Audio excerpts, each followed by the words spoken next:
I'm absolutely delighted to be joined by one of the world's foremost warriors against Russia's digital disinformation. It's Pekka Kallioniemi, and I'll let him do a little bit of summary about what he's up to. You'll be familiar with Vatnik Soup. There's now Vatnik Soup the book. There's Vatnik Soup the X channel. I'm sure you're on Blue Sky as well. There's Vatnik Soup the website. There's for a while you were producing absolutely fabulous videos on YouTube. What's your focus now, Pekka, and where can we see the fruits of your labor? Um, Focus is everywhere. So yeah, it's been busy year so far. We are now producing more and more content on different media. So TikTok, Instagram, YouTube. Also, we do long form content there. And then of course X, which is still the biggest platform for me. So there's an interesting thing. So for a long time, I was stuck at around 166,000 followers, and whenever I got a few thousand more, then suddenly they disappeared. So I lost around 2,000 followers overnight. Um, I don't want to make this into a conspiracy theory, but it could, of course, it could be people were leaving the blue sky and so on, but it just kept happening maybe 5 times. And it was, I was becoming a bit more like skeptical about the whole thing. But now it seems that, okay, this channel is growing again. Now I'm at maybe around 183,000 followers, which is nice. So, but for a while I was thinking like, is there some kind of limiting thing that the X is kind of reducing my followers, but I don't know. And you do post quite a few memes that Elon Muscovite clearly would not approve of. And I think he has, he did remove community notes from actually many posts that were criticizing him or sharing memes that he found personally offensive. Um, I don't know if you sort of see that or whether it's easy in some way to prove that, empirically. But there's the impression, of course, that Blue Sky is this lovely sort of, um, community that supports each other. It's this heavenly place where you have no lies and no misinformation, and X is this sort of cesspit of hate and algorithmic warping and propaganda. Is there some truth in that, or is the reality a little more Um, complicated? There is some truth to it. I think Blue Sky, the problem with Blue Sky that it's a massive information bubble. So most people who kind of see X as this worst place in the world, Satan spawn and so on, have moved to Blue Sky and they are there. But there is no like there is no one to um kind of there is no response or how can I put it? Like there nobody is there to argue with you because most people who argued you with you before they're still on X. It's kind of an information bubble, kind of an echo chamber. I like the platform, but the problem is that it's still relatively small and there is not that much active discussion because a lot of people, okay, so I think I have around 70,000 followers, which is not little, but still when I post, I don't get that much engagement. And what a lot of people did, they migrated to Blue Sky, were active maybe for 2 3 days and then realized that it's not as active as X and moved back. So they have their accounts. It's like kind of like a ghost town. So there are a lot of accounts, a lot of followers, but there's no active discussion. There's not that much engagement going on. And this is something it's like if you look at social media platforms, there has been one large migration in the history of social media platforms. So from MySpace to Facebook, that was the only one. Uh, but after that, we haven't seen really like all these big tech platforms are still there. YouTube is still there. TikTok is probably the newest one. Snapchat is still there. Facebook, of course, Instagram, and so on. So this kind of migration of critical mass, it just doesn't happen, which is of course a shame because I think there should be a good alternative to Elon Musk's businesses. Yes, and of course, what you're doing is trying to change minds, trying to inject good information into a bad information pool. If you are essentially preaching to the choir, it might give validation, and you know the fact you don't get any trolling, you don't get any pushback, actually might be nice for a while. But actually, that's not your purpose. You need to head into the fray, into the hottest parts of the fight, as it were, and generate that controversy, generate the pushback, get people perhaps sort of thinking. I'm not sure how far social media gets people thinking, but is that more your mission there, to dive into the and wrestle with the algorithm, as it were? Yes. So at some point I said I will remain where the fight is, and the fight right now is on X. It is there. And I've made an interesting observation is like whenever you start talking about some topics that Russians hate. So for example, using the frozen assets of around 300 billion to support Ukraine.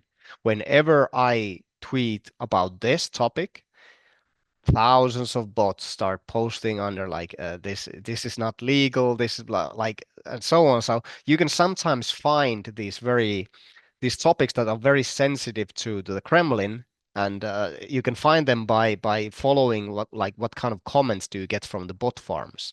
So definitely this is one of the like usually when you start talking about aid or money or just sending military equipment to Ukraine, you get a lot of bots because that's basically what they're trying to stop on X or like with this social media engagement and manipulation. So it's interesting to see what kind of topics are being rallied around by the bots.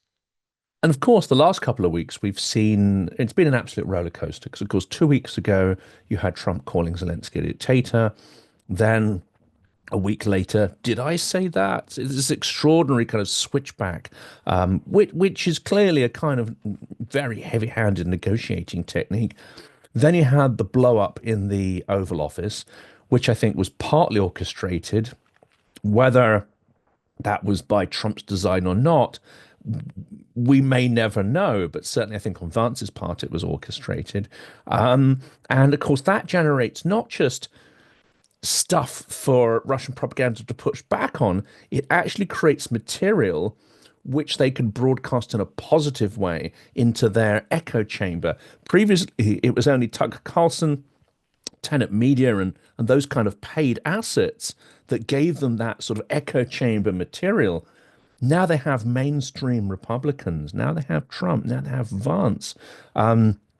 Plus figures like Lindsey Graham, who are nominally pro-Ukraine, creating information or grist for the Russian propaganda mill and this echo chamber effect. How have you been sort of tracking that and seeing what Russian propagandists have been doing with this new, I would say, class of weaponized information?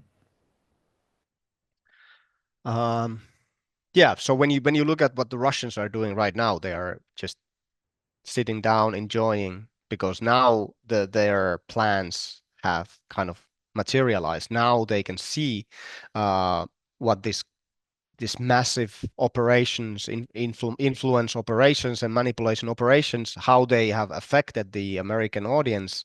And they've started it a long time ago, or at least over 10 years ago, probably before even. So now they can just watch and enjoy. It's better for them to be quiet and not really comment too much on anything because the Trump administration will do that for them because they are saying the exact same things. Like in my book, I introduce even before Trump was elected, I published my book, and in the book you have J.D. Vance. In the book you have Donald Trump. You have Tulsi Gabbard. You have there's also RFK Jr. So a lot of people who are now in these highest positions in the Trump administration, and they are in charge of the biggest superpower in the world. So now what the Russians do, they sit down, they enjoy, and they see like so for example now what Trump is trying to do is just massively demonize Zelensky. That's the goal. So try to get the Zelensky out of Ukraine. So then maybe Russia can push for their candidate, who could be, I don't know, maybe Medvedchuk or whoever. So yeah, they don't really have to do much right now. That strategy, it's interesting. I've been sort of trying to lean on some of my I would say colleagues in this fight who are perhaps falling a little bit for this one. That it's not just been Russia's intention to remove Zelensky, in the last couple of weeks. It's been there clear. There's been quite an orchestrated campaign over the last couple of months to try and do that. They've tried to assassinate him, of course. That's not worked. They've tried to place assets and voices like Arestovich. I believe, I mean, that's an accusation rather than a fact, but I suspect that figures like Arestovich are very much sort of plugged into these campaigns to try and discredit or remove Zelensky. That's not worked, of course, because Ukrainians, even the ones who didn't vote for Zelensky and the ones who privately will say, look, he's doing a lot right, but he's doing a lot wrong, and there are things we're concerned about. They say we will sort this all out when the war's over and we've won. And that's a fairly consistent point of view. Russian propaganda finds it difficult to cut through that because that's a level of trust and unity which they can't sort of cut through, which is fortunate. But it seems that there are many in the West who are a little weaker. Less in Europe. We don't really hear too many calls in Europe for Zelensky to go. But in the US, it's really dividing, and there are even some pro-Ukrainians who are unfortunately sort of falling into this trap.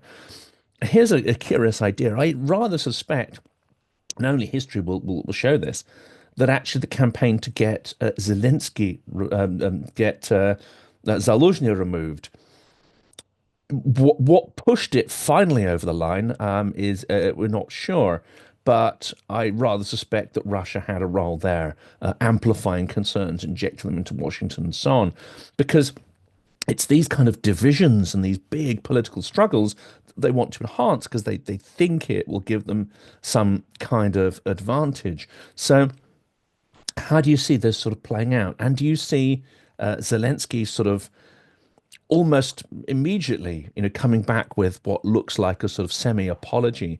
Does he understand that this is a core Russian campaign to remove him and sow, let's say, political division and chaos in Ukraine?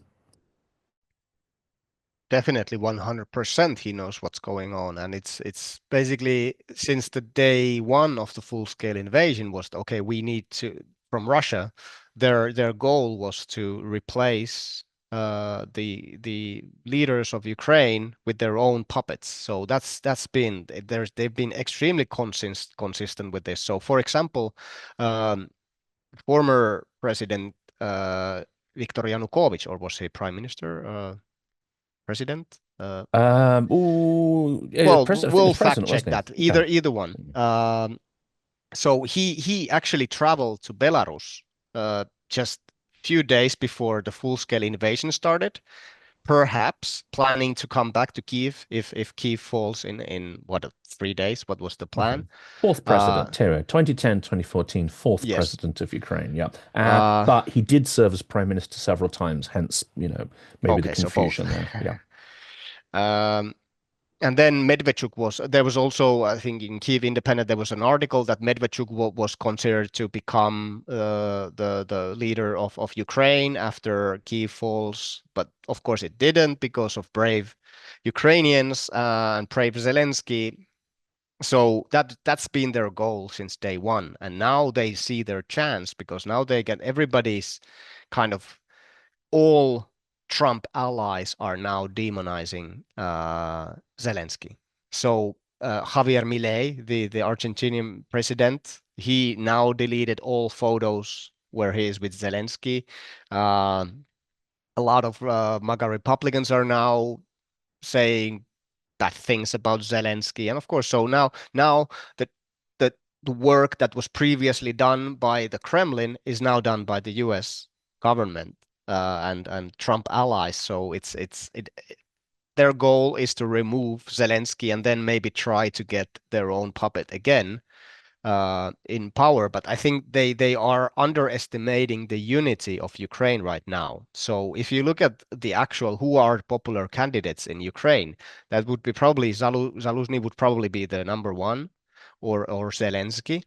And then you have people like Budanov, maybe. They He's would actually very all, low. I think he's only on yeah, he's surprisingly quite low in the poll I saw, less than 10%. Arestovich polled around 4% in the most recent one. Budanov was not far off that, I think about 6 Mhm. percent. So that's kind of curious. But you're right, Zaluzhny right up there, and yeah, yeah. if Zelensky wasn't in the running, then Zaluzhny would just be miles ahead of any other candidate. And the thing is that Zaluzny and Zelensky probably agree on most things when it comes to Russia. So it's not their plan will fail. Uh, I'm sure of that. They will try to push maybe Arestovich, I don't know, maybe Medvedchuk, maybe even Yanukovych. Uh, Poroshenko is, of course, another option, but he also came to support Zelensky. So the thing is that uh, Ukraine right now is so united that it's very difficult to promote any pro-Kremlin candidate. But we have to remember that Russia is master at sowing division and creating chaos. So over time, they could run their operations and this could change dramatically. So, but if the elections were held, let's say next week, uh, unless Russia did some massive like election interference operation, there would be a very pro-Ukraine president in Mm. Ukraine again. So right now, I don't think even if they're pushing Zelensky out, trying to push him out, it wouldn't really change that much. And this is a good piece of advice, I think, to people. I'm not distracted. I'm looking up his name because I think it's quite interesting. But there are a couple of correspondents, and of course there are going to be journalists around the world, Western and Ukrainian, who see this as an opportunity, to get their name against a byline. So people should watch out when you see articles by apparent Ukrainians in Western media, as there was one in the Daily Mail saying, time for Zelensky to go. It's with a heavy heart, blah, blah, blah. Just think about that guy and think about their efforts to get their name on a front page. And the willingness to be controversial in order to get the limelight. I think that's important. But there are also agents, and this is also important to note as well. And we're going to see this name, I think, coming into the U.S. media quite a lot. I will find his name in a second. Because yeah, this guy popped up. He's in Ukraine. He's been prosecuted for really working with Russia, um, and being a Russian asset, plus various corruption. So he's called Dubinsky, Alexander Dubinsky. He's got a Telegram channel that's consistently put Kremlin narratives since 2020, and now he's one of the key voices inside Ukraine calling for Zelensky to go. But people need to do a little bit of background research. If someone's consistent in their promotion of Kremlin narratives and are now jumping on that bandwagon, bingo, it's an indication that this is what the Kremlin wants, that it's not an organic, genuine political process. Yeah, and Russia employs this large group of people. I think another name that could be mentioned here is Ukrainian propagandist Diana Panchenko, who are basically pushing all these pro-Kremlin narratives inside the Ukrainian information space, and especially to the Russian-speaking population there. So there's a lot of these actors who are not really looking out for Ukraine, but probably looking out for themselves and looking out for the like getting money, getting paid. We know from some of the leaked documents that Diana Panchenko is actually working for a Russian troll farm. So there was an interesting note which said that teach Diana Panchenko to use this system. So I don't know what kind of system it was referring to, probably some of their internal tools. So her name was there specifically, and Panchenko is one of the biggest critics of Zelensky. It has been that for a long time, but uh, not so surprisingly, she also used to work for Viktor Medvedchuk, and apparently now works for a Russian troll farm. But she's huge. Like she has 1.6 million followers or subscribers on YouTube, so you can already see the scale of this operation, and she is very popular among the pro-Kremlin group And in Ukraine. let's zoom out a little bit because not just the point of Russian propaganda, but Soviet propaganda was to say, look, the US is an empire. The US, has these so-called values, but it doesn't live them, and it's a vicious, acquisitive empire. And Europe and other entities that are part of organizations such as NATO, they actually have no agency. They're puppets. They are in the US's sphere of influence. And of course, we know that that is a not just an exaggeration, that that is a complete distortion of reality. Yes, the US is incredibly powerful, but in most of the summits and most of the relations, you're going to have the ability of allies to put their views across, and it's much more of a partnership. But what seems to be happening is, and the Russian propaganda is even worse. It just says like, okay, we're the bad guys. Yeah, but they're the bad guys too. There's no values. It's all relative. They seem to have gone from that being a propaganda conceit to actually helping to orchestrate politics in the US. I won't say they created all these issues, but they certainly have helped to bring about a situation where the US is behaving as the worst caricature in Russian propaganda. How do you think that's come about? Do you agree with that? And how has Russia managed to help bring this about? Um, so yeah, Russia doesn't really talk about Russia. That's the thing. Like when you look at the media landscape, say on X or any like YouTube, TikTok, you don't really see that much about Russia because when you start looking at Russia, it doesn't really look that good. There's a lot of like one of the highest divorce rates in the world and so on. A lot of HIV positive. I mean, there's alcoholism and so on. So Russia, when you look at Russia, when you put it under magnifying glass, it doesn't really look very nice. So their approach is that they talk about other countries, and their biggest adversary since before Trump came into power was, of course, the United States. For the longest time in the Cold War, it was basically just the US and Soviet Union trying to kind of talk shit about each other. Uh, so yeah, the Russian are very good at criticizing other countries and organizations like NATO, and that's why they don't talk about themselves that much, like China does, for example. China is always talking about themselves. We are the best in the world. We make the best electric cars. We make everything what we do is amazing. Russia doesn't really, because it's when you look at it, it doesn't really. People don't believe it. So yeah, they They they get Tucker they Carlson to do that instead. Yeah. exactly, yes, and even that was like people didn't really buy it, you know. You show metro station and or bread in a French supermarket, and people are just laughing because it's not believable. People don't buy it.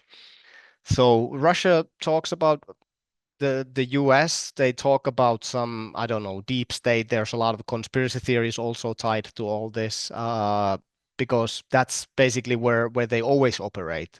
Uh, but I think the most alarming thing, I'm not sure if I'm even answering your question here, but I think the most alarming thing here is that now all those resources that were spent in the United States before are now being redirected in Europe, because now America is basically allied with Trump is basically allied with Putin. We can see that very clearly. But where to put all those resources of troll farms and so on? They put them to Europe. So they'll try and start to influence elections in France, in I mean Czech Republic. We have so many big elections still coming up. And even they tried that with the German elections together with the richest man in the world, Elon Musk, and they failed. but they will keep on trying, and that's what I'm afraid of. Like once they can really put effort and time into this election interference in Europe, we might see some nasty results.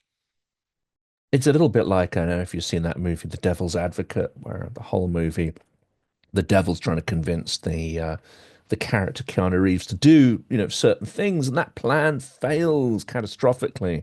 And then in the final scene, the devil changes identity and tries another plan. And this is unfortunately Russian propaganda. This is the bit where when people talk about peace negotiations, peace this, peace that, it's as if the guns will fall silent. It's as if the aggression will fall silent, as if this was a local confined conflict. Do you think this is the wrong way to understand it? That Russian aggression will mutate and change its energy and direction, but it will not go away, even if there's some, so-called peace or ceasefire, which would be, I think, more accurate in this instance. Yeah, this force, it'll be redirected to some other areas, of course. And the same thing is like if we talk about peace in Ukraine, what does a peace in Ukraine mean? It means good security guarantees so that Russia cannot invade anymore, but also it means that there is peace inside Ukraine, because what Russians can still do is they can do sabotage operations, they can do influence operations, they can use so-called titushki or thugs to do protests and violence and so on. So I think the biggest problem here is that even when there is even when Zelensky and Putin sign some kind of peace agreement, there won't be peace because Russia will keep on using their hybrid warfare tactics inside Ukraine, and they are extremely good at this. They are still doing these tactics in Georgia today. They are doing them in Moldova. They are doing them in Romania, Bulgaria. So these operations, these hybrid warfare operations, they will not end. They will continue, and Russia will still have a strong foothold in Ukraine and in the Ukrainian, even in the Ukrainian political space. So I think these are all questions that should be asked, like what is peace? What does it entail? What does it mean that Ukraine kicks Russia out of the country for good so that they cannot keep on doing these operations, or like this? I really dislike this discussion where people are just saying that we need peace. Of course, we need peace. Everybody wants peace except Putin. But what kind of peace? What does it entail? What does it mean when you talk about peace? And of course, the experience of Minsk, and this is one of the challenges, isn't it? In the Oval Office, Zelensky is perceived as being rude, and that's simply because he talked back. That's simply because he was met with a barrage of misinformation and lies by people who do not consider him a peer. I think this is what's being missed here in much of the American commentary. Neither Vance nor Trump see Zelensky as someone with agency. They see actually him as their puppet or puppet of the Biden administration. They've internalized Putin's view of sovereign and non-sovereign countries. I think that's a sort of Dugin concept. But essentially, if you're a small country, you cannot have a concept of sovereignty. And I think that's what's being missed here. That is what Trump's conception is. So when Zelensky behaves like a leader, talks like a leader, talks back, and actually, rewatching it, everything he said was completely factual, and he didn't raise his voice, and he's just trying to inject good information into a bad information sphere. They're taking umbrage actually because of a sort of overweening sense of their own importance. It's an absolutely blatant imperial attitude, and unfortunately, all those who are jumping on that bandwagon and talking about Zelensky being rude, I'm sorry, that is absolute American imperialism right there. But again, focusing on that issue, it seems that the American administration has almost internalized this point of view that's been sort of created in Russia about the idea of sovereign and non-sovereign states, spheres of influence, and so on. Do you get that impression? And actually, as the only country that has remained a democracy since the Second World War on Russia's border, who shares a border with Russia. I mean, what's your take on that and how, let's say, Finland maintained its sovereignty in the face of Russian threats? Well, we had the Finlandization process, which was basically ass kissing the Soviet or Russian leadership, uh, well, until the Soviet Union crashed. But yeah, I mean, this is this kind of Mersheimer thinking of spheres of influence. So, like, Russia has this kind of uh, right to rule countries like Finland and the Baltic states and like old Soviet countries. It's just it's ridiculous, but I think it's Trump is buying it. He actually I think he actually loves the idea of kind of thinking that okay, we actually rule Canada. We actually we could take Greenland and it could be ours. This kind of imperialistic thinking. I think Trump is kind of drawn to that, as is Putin. So that's probably what these two people share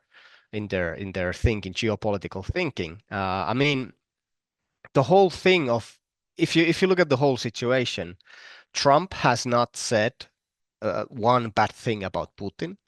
He's constantly saying Ever, ever. exactly ever negative things about Zelensky. He is threatening allies with annexation, Canada, Greenland, Panama, and like closest allies, NATO allies.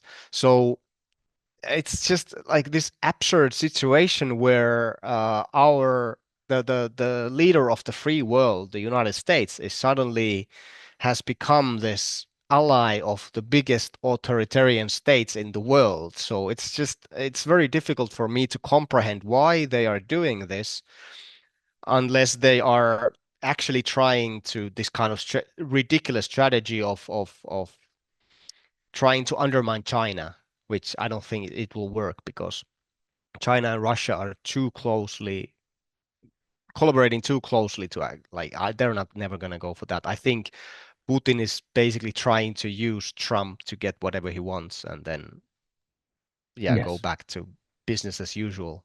Because the end logic of peeling China away from Russia would surely be to make China an enemy of Russia. And one can only imagine how long a war between Russia and China would last.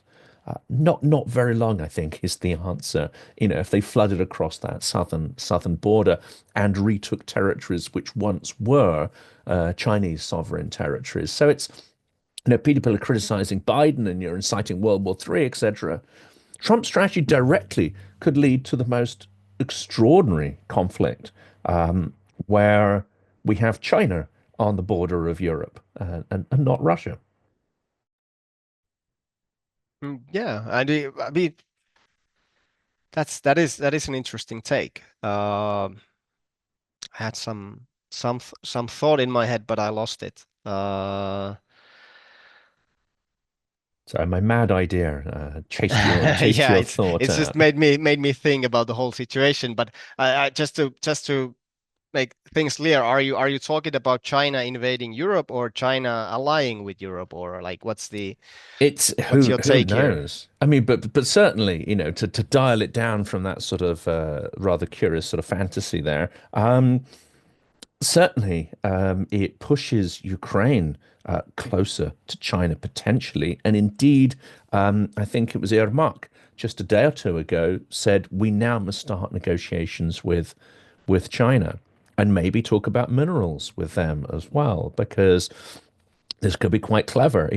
Is it only the US which Ukraine can make a minerals deal with? No, it could make a deal with China. It could make a deal with Europe. But I think we may start to see. I think Zelensky is genuinely sort of spooked by all of this at the moment and the massive campaign against him that has been initiated. But actually, you know, Trump's phrase that Ukraine holds no cards, very far from the truth. We know that militarily, we know that through their drone strikes, but also they've shown themselves very capable at negotiating with allies and with some adversaries as well. They have many cards that they can play in coming up with new alliances, new ideas, and sort of playing around with that stuff as well. Why is it that Trump does not see Ukraine as being, he doesn't see it in the same way we do. He doesn't see any of the innovation, any of the invention, any of the strength that Ukraine has demonstrated over these couple of years. Is he also internalizing, let's say, sort of dialogues information he's getting from Russia in that sense? I think there's a lot of factors here. First of all, he's surrounded by pro-Kremlin actors like Tulsi Gabbard, RFK Jr. They've all talked about how Ukraine is oppressing minorities and Orthodox Christians and so on, like all these lies that actually came from Tucker Carlson, which is interesting. Like that's the main hub. Um, so yeah, he's He's a getting this super information spreader. that is basically Yeah, it's Russian yeah. propaganda. So like that's he's in this information bubble that is extremely bad for both America and of course for Ukraine. But also I think there's another thing that we don't really talk about is that Trump probably sees Ukraine as this Biden project. So Biden pushed a lot of aid for Ukraine, and like Ukraine was one of his main things in foreign policy, if not the main thing.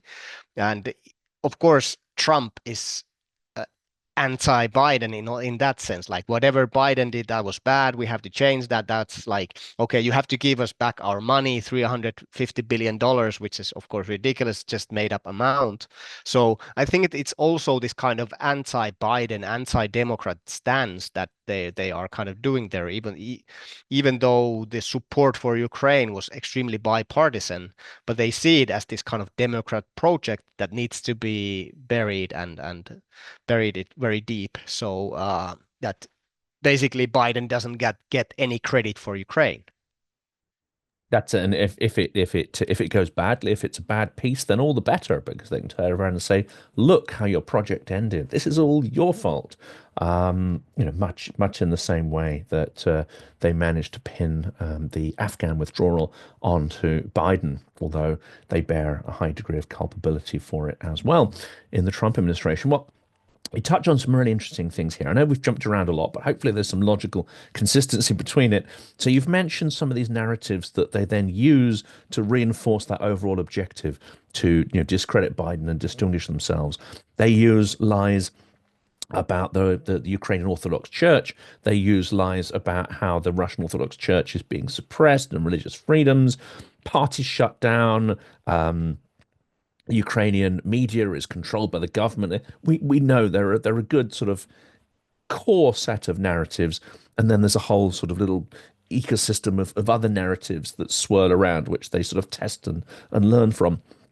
After doing this for a number of years, what's your experience in your efforts directly, but also efforts you've seen of other people who are fighting disinformation?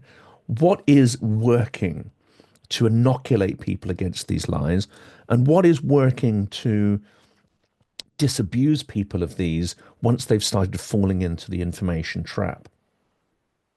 Once people have fallen into the trap, it's very difficult to pull them back. Especially if it's kind of related to this conspiratorial space of like a lot of conspiracy theories and so on, the deep state, which they cannot really use as an excuse anymore because now Trump is in power. But anyway, yeah, that's a tricky part. So I think what our main efforts should go towards not kind of avoiding people from going into those rabbit holes of false information and conspiracy theories and there are a lot of things we can do, a lot of things individual countries can do, or for example, the EU could do. There are short-term solutions. I think one of the most drastic one is, of course, censorship. So we can, for example, close websites or social media sites, say pre-elections. And I think some countries should do this. This is quite dramatic statement, but let me try to kind of tell you why. Um, So many countries are not prepared for these massive influence and manipulation operations that are coming usually from abroad. We saw that in Romania. We saw that with Ceausescu, who was just a completely unknown candidate, presidential candidate, and he won the first round of Romanian presidential elections. And his budget for those elections was zero euros. But somebody uh, according to the Romanian intelligence, Russians were running massive ad campaigns on TikTok, and there were a lot, like hundreds of thousands of bot followers for all his content and so on. And before, nobody really knew who the guy was. He's a real conspiracy theorist who believes that pyramids are energy weapons that haven't been activated yet. He claims that he has spoken to aliens at the United Nations when he was working there.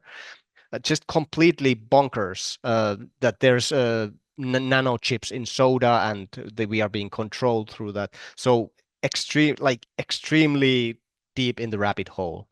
Nobody knew the guy. Suddenly he wins the first round of presidential elections. So this is a bold statement, but I don't think Romania was ready for this kind of influence operations. So what could have been done, maybe censorship pre-elections, so TikTok and so on, so they would be obliged to remove all discussion around politics. One Well, I mean, option. we say people aren't ready. I mean, Britain wasn't ready and still hasn't fully got to grips with or even released the details of the role of, say, Cambridge Analytica and highly targeted digital campaigns, as you say, likely with the bulk of their budgets coming from outside actors. We haven't faced up to that. So if we can't do that, then yeah, countries like Romania are extremely vulnerable. Yeah, and the thing is like what has been done in the UK since that brings us to the long-term solution. So we have to put more effort into education, into kind of bringing this idea, this media literacy into education so that people are more prepared, that we build our defenses, cognitive defenses against these campaigns. And it starts with education. It starts with children. So if we not much probably has been done in the UK. I don't know your country so well, but I don't think much has been done, to be quite yes. honest. Yeah. So that should have been like learning experience, and something should have changed, but nothing has changed. And like as I said, like we should start with children because they are good. They can get a lot of information and kind of it stays there. Um, and when we again let's compare what's happening in Europe, which is not much when it comes to education. Let's compare it to the Russian system. Russia is moving, their whole education system is now built around nationalism, ultranationalism, and fascism. So they already transformed their whole education system into this kind of war thinking, war ideology, and of course praising Putin and so on. But we are still kind of thinking, what should we do in Europe? How can we fight this? It starts with this education, and of course you see the results after 10, 15 years, but it is something that every country should do if you want to see a permanent change. And there's that subject. Should we be teaching things like critical thinking, or even, dare I say it, sort of philosophy in schools? You know, Socrates, Aristotle, John Dewey, this kind of stuff. Because and there's a good reason I think why capitalist systems are not so keen on that, because you give people the tools to be too critical. Well, they may be critical not just of you politically, they may be critical of, the social economic structure. Or should we be a bit more practical about it? Which countries are actually excelling at this, and who should we be learning from? Um, I don't think any country is very good at it, to be honest. I think one of the best one is Finland. Uh, Of yeah, course, you would say that, Pekka. in I mean, that's of course, yeah, yeah. So in our country, we have integrated the idea of critical thinking and media literacy into the education system a long time ago, and we now see its fruits. Like we now see the Kremlin basically has no foothold in the Finnish information space. That's the reality of it. There are a few names, but they are mostly being ridiculed online for their thoughts. And there are not that many countries that are like Finland. Maybe closest would be the Baltics, maybe, well, Lithuania, Estonia, and maybe Sweden, Norway, Denmark. But yeah, most countries have really failed at this. To name a few, Germany is a massive hub of Russian disinformation. It's really working well there. UK is it's not so bad. I mean, it's definitely not the worst, but France and Germany are not doing very well in And I that think that's more sense. down to our natural cynicism. And if we look at the quality of the information sphere and traditional tabloids, then unfortunately, it's a bit of a cesspit on other areas. It's just that when it comes to Russia, I think we have a natural distrust for dictators and bullies, which is a sort of cultural inoculation. That doesn't mean we have the machinery to fight disinformation. Yeah, you are the evil Anglo-Saxons, as they refer to you. Perfidious Albion, yes. Yeah, there's so much hate between you, so you have you get some defense from that, like natural resistance, which is good. But yeah, some countries are kind of screwed. Italy also is there when it comes to Russian disinformation, and we are always like we are thinking too much. We are always in the present or in the past, whereas Russian propagandists, they've always been very good at looking into the future. So what can we do in say 5, 10, 15 years? And this is something we still cannot kind of comprehend. And it's also extremely difficult for organizations or institutions like the EU, which basically disagrees on everything. And we are fighting these like small things and so on. So making these big decisions, big strategic decisions covering 15 years is just very, very challenging. Well, the last area here, because I know we've covered a lot of stuff, but it also, is a link between what you've just said there, and there's a certain inoculation in the UK because I think we have a strong tradition of political satire, and like Ukrainians, there's a certain element of disrespect for leaders. We tend to be a little bit different, I think, from Ukrainians in that we tend to have sort of optimism when the new leader comes in, and then that rapidly turns to sort of pessimism and our natural inclination to pile in and criticize people. But also, there's a sort of, I would say, a healthy foundation in political satire from Hogarth and others all the way through when you go back to the 18th century. So a much older tradition of really vicious political satire. And then the 1980s, I was brought up on something called Spitting Image, which again was a pretty vicious. I don't know if are you familiar with that one. So you have these latex puppets. It's a little bit like, wax figures, but they're made out of latex and they're caricatured three-dimensional puppets of political figures and so on. They did it on the royal family, and they literally every Sunday they would absolutely take the piss out of everybody in quite a vicious fashion. And sometimes the caricature would actually be better known and would supplant the reality of those figures. But it did mean that it stops the, I think, emergence of a dictator if you can mock them, because mockery reduces them down to your level. So every time we see someone like Tucker Carlson, etc., doing their thing, walking around the Moscow metro, I'm imagining a little latex puppet of those same figures doing really crazy things, like Tucker Carlson doing his same speech, but in some provincial Russian store, where there are two moldy sausages or whatever, and I think this stuff could work. But we are not yet into this period of black propaganda or utilizing the resources of the state to actually invest in satire to undermine our adversaries, because we're starting to think that. But for the last 3 years, we haven't thought of ourselves actually in conflict with Russia. What role do you think there is for satire, and can it be supported by the state, or is that too clunky? Or how can we utilize more effective tools to tackle dictators and dictatorship? First of all, I don't see satire and this kind of operations as black ops at all. I think they are, well, some call it propaganda, but I think satire is satire, humor is humor, and comedy is comedy. I think, and one of the reasons, for example, why I am so popular on social media is humor. One of the key things is, and we today we see that a lot of political debate is being communicated through memes.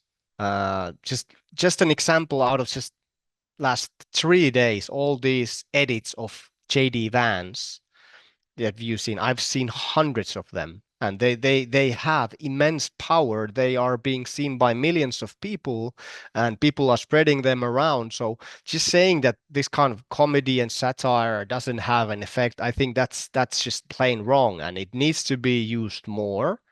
And the thing is that Russians are not very good at it. Their humor is very aggressive. It's very demeaning. Um, Whereas I think in the West we are more subtle, especially the English people. You are very good at humor, so I think that it should be used more, and it's something that I would like to see more, and that we should all. I I think we can all agree that it's good thing to laugh at politicians. It's good thing to laugh at our political leaders when they are being ridiculous. When they are doing ridiculous stuff, they should be ridiculed. And this is something that we have to normalize, because if you try to do that in Russia, you go to Russia, you're a Russian citizen, you draw a caricature of Putin, you go to jail for 5 to 8 years. So this is something that we need to use more because authoritarian leaders are afraid of being ridiculed. They don't want they don't want their image being tainted by something like this. So we know that, for example, Trump is a very petty man, and whenever he's being ridiculed, he gets extremely mad and vindictive. So let's keep ridiculing these people. Let's keep laughing at them, even though they are doing some very serious stuff, but they are also sometimes very funny what My they do. first heads up that something big was coming. Yes, there was the persecution of Navalny in 2021, but also there was an orchestrated campaign to remove certain satirists, and one of the principal ones in Russia, um, who wrote the sort of Victor Shenderovich, who wrote this Russian version of the satire, which Putin had banned almost as soon as he came to power. Concerted attempt in 2021 to remove him from the country. That set alarm bells off because you've always been afraid of satirists. Why now do you feel the need to eject them from Russia? Well, because you're planning something, and that sort of started reawakening my suspicions in 2021, as well as what was happening to Navalny, that something was coming along, and I think people should watch out for Trump because we see satirical cartoons being removed from the Washington Post. We see potentially sort of campaigns against satirists and humorists who rip into Trump. This is the first sign of dictatorship, is not persecute your direct enemies, but shut down satire. So I think that's a little bit of a warning there to everyone to watch out for that. Exactly. And just maybe one more thing to add here is that JD Vance and the Trump administration are very keen on telling the EU about what is a free speech and so on, yet they are doing things like this. So Trump is suing media houses, and now, just I think yesterday, he said that so-called illegal protests, which shouldn't even exist, uh, the people who attend these will be jailed and so on. So this is like fascism 101. You start persecuting people in your own country, and then you blame Russian style. You blame others for what you are yourself doing, or Yeah. kicking out Associated Press for calling the Gulf of Mexico the Gulf of Mexico. So all this is just they are limiting freedom of speech in their own country. They just want to keep their massive propaganda megaphone open in Europe. That's it. And to anyone in MAGA who's cheering this on, I suggest a little bit of reading matter. Arthur Koestler, Darkness at Noon, and any of these books that look at what happens to the old guard revolutionaries in any revolutionary society? Well, they get jailed because they are adherents to the original truth. They are the primary supporters, and in the end, the dictator doesn't want these guys around. They want to be able to shape reality. They don't want people telling them that actually you're following the wrong plan, the wrong pattern for this particular dictatorship. So yeah, MAGA, watch out. Once all the sort of brown people, funny people, left people have been jailed, well, they'll certainly come for you as well. Fully agree. Pekka, it's been a pleasure. I say such sort of dark topics always, but it's always a pleasure. It always lightens certainly my mood for the day. Being able to have a chat with you.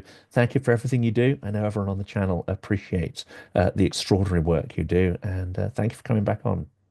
Thank you. It was a real pleasure, and let's do this again someday.